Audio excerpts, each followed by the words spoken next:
सा जीवन पाने के बावजूद भी लोगों में निरस्ता के सिवा यानी कहीं झलकता नहीं है।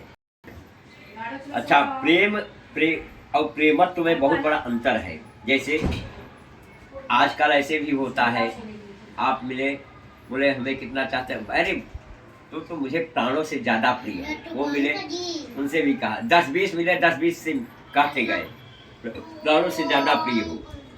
ये तो प्राण बेचारे ऐसे हैं कि सहनशीलता से पड़े हुए हैं। कई प्राण नाराज हो जाते तो ये कहते कि अब इन्हीं को रखो, हम तो जा रहे हैं। सही बात। प्राण कहते कि अब इन्हीं को रखो, जब हमसे भी ज्यादा प्रिय हैं तो इन्हीं को रखो, हम तो भाई जा रहे हैं। कि प्राण बेचारे फिर भी आपकी ऐसी झूठी अपवादों को सुन करके भी पड़े हैं, भीतर पड़े हैं। पर लोगों का प्रेम और प्रेमत्व में यही है क्या कि एक जो प्रेम होता है वो प्रदर्शन होता है, और एक प्रेम वो होता है जो दर्शन होता है। केवट के जीवन में क्या था? केवट के जीवन में क्या था? दर्शन था। जब लक्ष्मण ने कहा कि ये दिन ऐसे आ गए कि केवट भी नहीं सुन रहा है, लोग अक्सर कहते हैं ना कि चलो दिन खराब है, कोई बात, अच्छा आने 6 दिन कल सबसे पहले इसी को देखूंगा। लेकिन भगवान तो मुस्कुरा रहे हैं, प्रेम लपेटे अटपटे बिहसे करुणा ऐन। क्यों? क्योंकि केवट जो है पढ़ा लिखा विद्यालय से नहीं था, गंवारू था, गांव का, लेकिन उसके वाणी में जो भीतर का जो प्रेमत्व था, वह प्रेमत्व यानी वाणी में सिमटा लिपटा हुआ था। प्रेम लपेटे अटपटे, जबकि बाड़ी अटपटी थी। बिहसे करुणा ऐन, भगवान को हंसी आ गई और लक्ष्मण क्रोध हो गए। कि प्रभु आपने इसको इतनी ढेर दे रखी है, आप बुला रहे नहीं, और प्रभु आपको जितने भी भक्त मिलते हैं सब ऐसे, जो आपका कहना न माने वही आपका भक्त। बोले कि और कौन है? यही एक है। बोले नहीं, एक रथ में बैठ कर आया था जिसका नाम है सुमंत, उसको भेज रहे थे तो वो जा नहीं रहा था, इसको बुला रहे हैं तो ये आ नहीं रहा है, यही तो आपके भक्त हैं। भगवान ने कहा कि नहीं नहीं, ऐसा बात नहीं है। कहा कि देखो लक्ष्मण, कोई दुकानदार सुबह सुबह जब दुकान खोल रहा हो और सुबह दुकान खोलते ही आपका कोई संकोच में व्यवहार वाला है पर आपसे उधार मांगने आ जाए, आप दुकान खोल रहे हैं और कहा भैया 5 रुपए का ये चीज दे दो या 100 रुपए का ये चीज दे दो उधार। अब आपका परम हित है, परम मित्र है, फिर भी आपके मन में एक कसक आ जाएगी कि ये कहाँ से सुबह सुबह दुकान खोल के मेरा मित्र हो करके भी उधारी का सामना कर, अब पूरा दिन उधारी का सामना।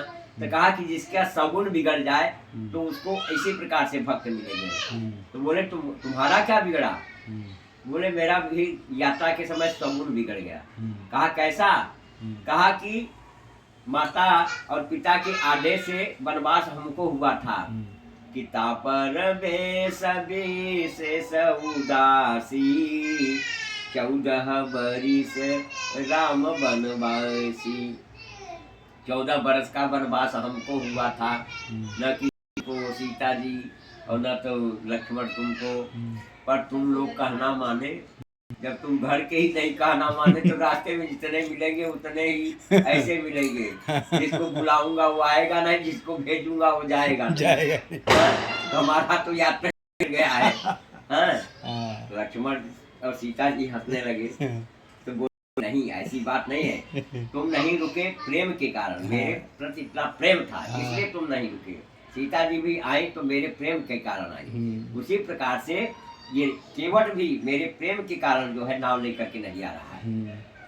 लक्ष्मण ने कहा कि प्रेम के कारण होता तो नाव लेकर के आता, कि कह रहा है कि न आना, नहीं आऊंगा, और ऊपर से कह रहा है कि मरम जाना। आपका मरम तो शेष महेश दिनेश गणेश सुरेश जाहि निरंतर ध्यावै, वो भी आपका मर्म नहीं जानते हैं, और ये कौन सा मर्म जानता है? क्यों, क्या मर्म जानता है?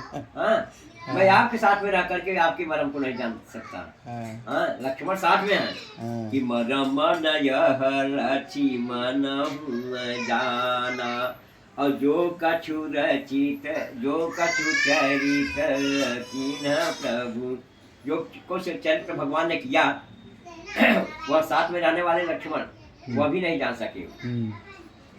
जो का चरित्र रचा भगवान, जो भगवान ने रचना किया चरित्रों का, उस रहस्य का भेदन नहीं कर सके, लक्ष्मण भी नहीं जान सके।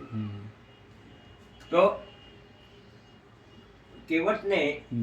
केवट से पूछे भैया राम जी कि कितना देर क्यों लगा रहे हो, नाव क्यों नहीं लेकर के आ रहे हो?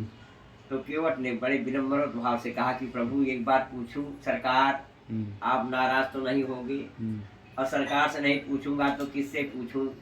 कहा तो क्या पूछना चाहता है? कहा सरकार ये बताइए, जब आपका कोई भक्त आपको हाथ जोड़ करके बहुत बार से बुलाता है तो क्या आप तत्काल आ जाते हो? बोले आ तो नहीं जाता ये, लेकिन मेरे घर का कानून है। तो कहा कि वो इसी तरह से ये मेरे घाट का कानून है कि आप बुला रहे हो मैं भी देरी लगा के ही आऊंगा, ये मेरे घाट का कानून है। भाई जब वो घर का कानून है कि आप जल्दी नहीं आते हो, ये भी मेरे घाट का कानून है कि मैं भी। तो कहा अच्छा मरम की बात क्या करते हो? हाँ केवट से पूछने लगे, देखिए ये संयोग की बात को भगवान ने दर्शाया है, वक्त की बात को, यानी इसलिए मानव को कभी भी यानी अपने धैर्य को नहीं खोना चाहिए। क्यों? क्योंकि होना था आज राज तिलक और आज ही क्या हो गया बनगमन। देखिए कितनी बड़ी है। ऐसे आपको आपके नाम से सब लोग जश्न मनाते रहे कि कल अश्विनी भाई का राज्याभिषेक होगा, और सुबह पता चला कि अश्विनी भाई जो है, तो उन सबसे को तो दुख हुआ ही, लेकिन आपको भी बहुत महान कष्ट हो सकता है। लेकिन राम जी को राज मिल रहा था, न तो हर्ष था, और राज छूट रहा जंगल का। यही बात जाकर के कहे ना कौशल्या से, माता के पास जब गए, जब यहाँ से कैकेयी और महाराज दशरथ यहाँ से गए, तो माता ने कहा कि बेटा, कौशल्या को पता नहीं है, कहा बेटा राम, कहा हाँ माता जी, कहा जल्दी से स्नान कर लो ताकि शुभ घड़ी में आपके पिताजी पंडितों को बुला करके राज्याभिषेक करें। कहा कि मैया क्या बात करती हो, बड़े भाव से कहा राम जी ने। कहा क्या? हर पिता दिन मोहि कानन राजू। कहा कि पिताजी ने मुझे क्या दिया है? कानन राजू, कानन मीन्स जंगल का राज दिया है। और इस बात को सुन करके माता कौशल्या जो है मूर्छित सी हो गई, लेकिन उन्होंने उनके शक्ति को प्रौढ़ किया, समझाया।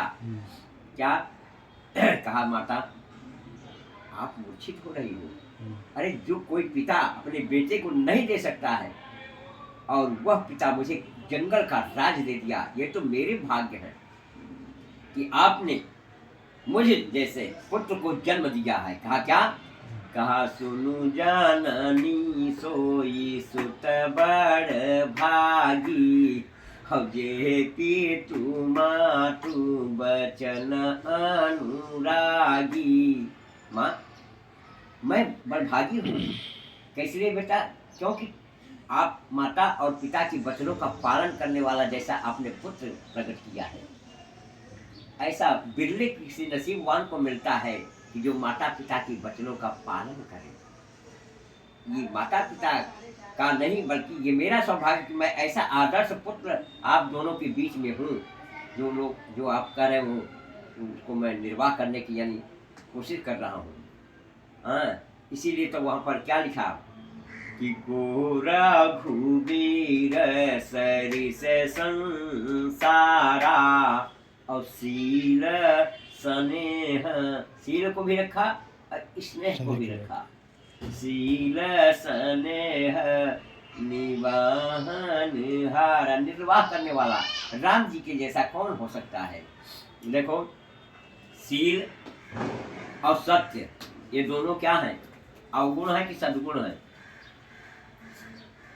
सद्गुण है दोनों, शील और सत्य क्या है? सद्गुण है, सद्गुण है दोनों।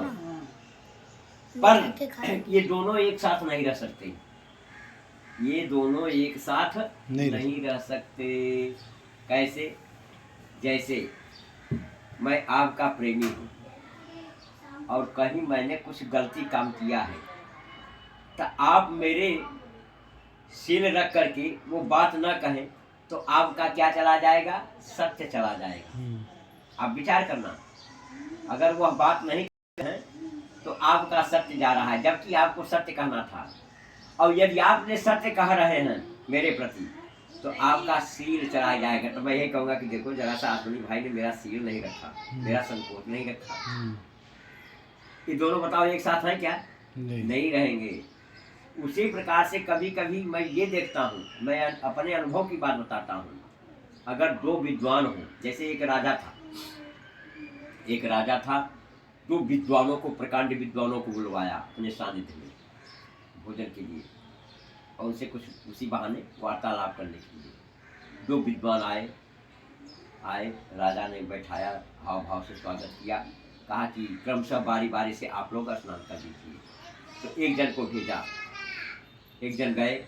अब इनके पास बैठे राजा बड़ा निपुण में था। कहा कि आप तो बड़े विद्वान हैं, आप बड़े विद्वान हैं। बोला बेशक, इसमें कोई शक नहीं। पर कहा कि वो भी आपके ही जैसा विद्वान होंगे। काय का विद्वान, वो तो पूरा बैल है, बैल। तो बोले फिर आप? बोले एक से भले दो समझ करके लिए रहता हूँ, और क्या, विद्वता तो हमारे में है, उसमें क्या है, वो तो पूरा बैल है। बोले अच्छा। अब वो आ गए, अब इनकी बारी हुई स्नान करने की। बोले कि अब जाइए नहाइए। अब ये गए।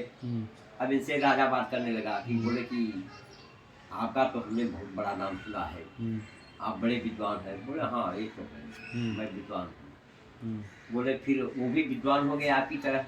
अरे बोला काय का विद्वान, वो तो पूरा घोड़ा है, घोड़ा। बोले कि तब लिए साथ में कैसे?